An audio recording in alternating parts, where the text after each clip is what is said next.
Hi, I'm Mike with House on the Mend, and welcome back to part 2 of our 2-part series on how I made this octagonal breakfast nook, complete with under-seat storage, and what we're going to focus on this time, seat cushions. So let's get started. If you break it, he will fix it. If you buy it, he will build it. House on the Mend.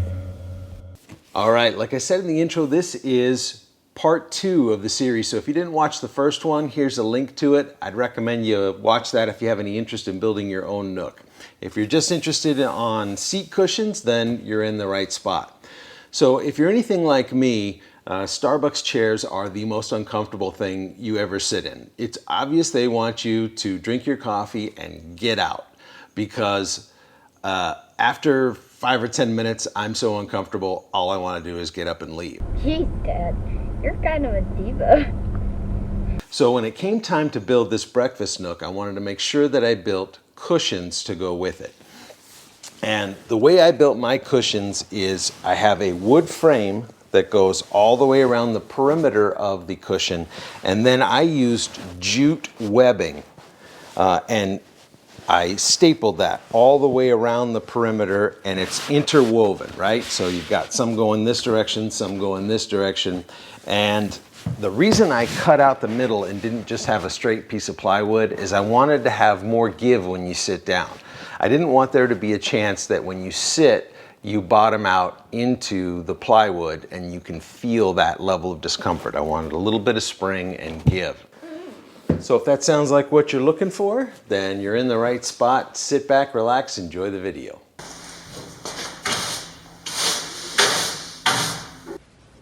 I made the 5 frames out of 3/4 inch plywood, joined together with glue and pocket hole screws. No need for any added cost here, so I used CDX plywood, which is construction grade. In my experience, it holds screws and staples better than OSB.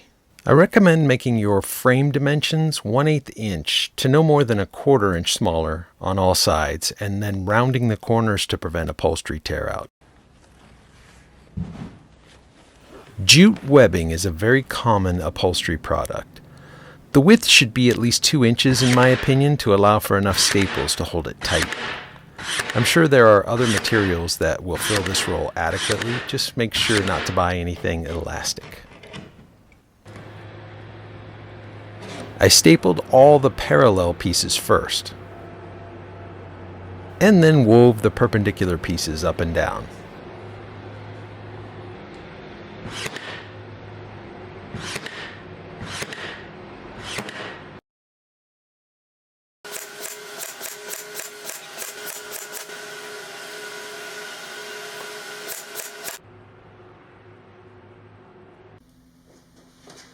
I applied spray adhesive on the webbing side of the frame and foam, letting both dry for a few minutes before joining them together.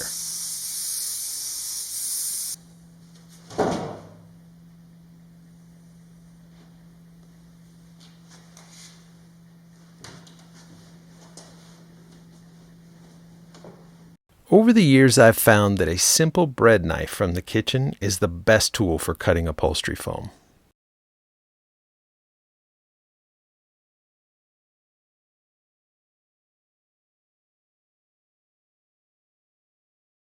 I cut the backside at a steep angle to allow for the lid to open as much as possible. I then slightly chamfered the remaining edges to promote a rounded final cushion shape. Next, I added a layer of batting to smooth out any sharp edges on the foam. Think of batting as Spanx for your seat cushions. No adhesive necessary, just a few staples.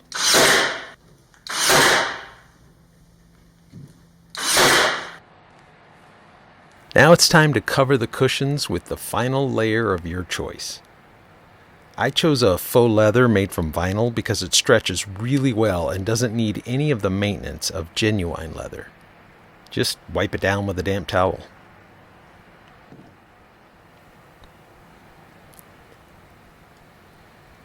Start from the center of one long side, it doesn't matter which, and stretch and staple outward from there.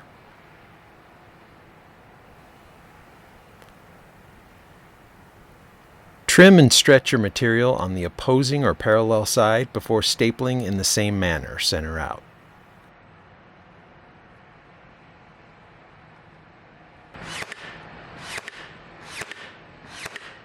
Smooth out the material as you go to remove any rippling.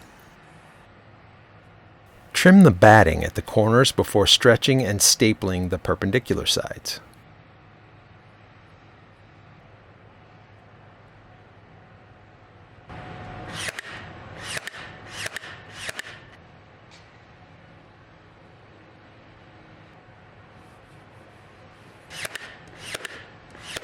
The corners are by far the trickiest part.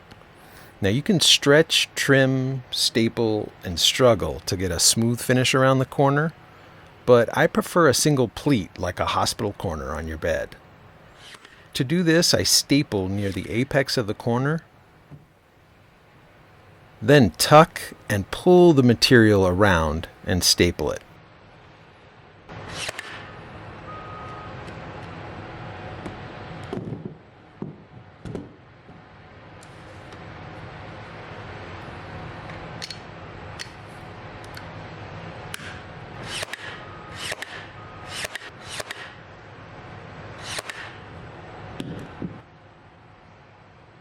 Then I trim off as much material as possible without running the risk of tear out.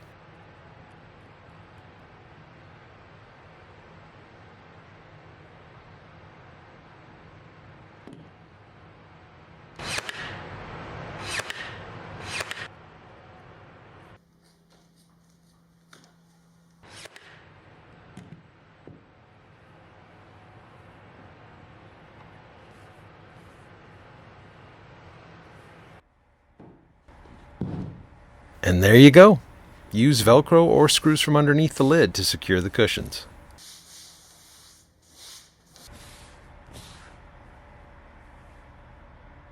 Now, if you found this video helpful, will you please give it a thumbs up? It really helps the YouTube algorithm to start suggesting it to more people.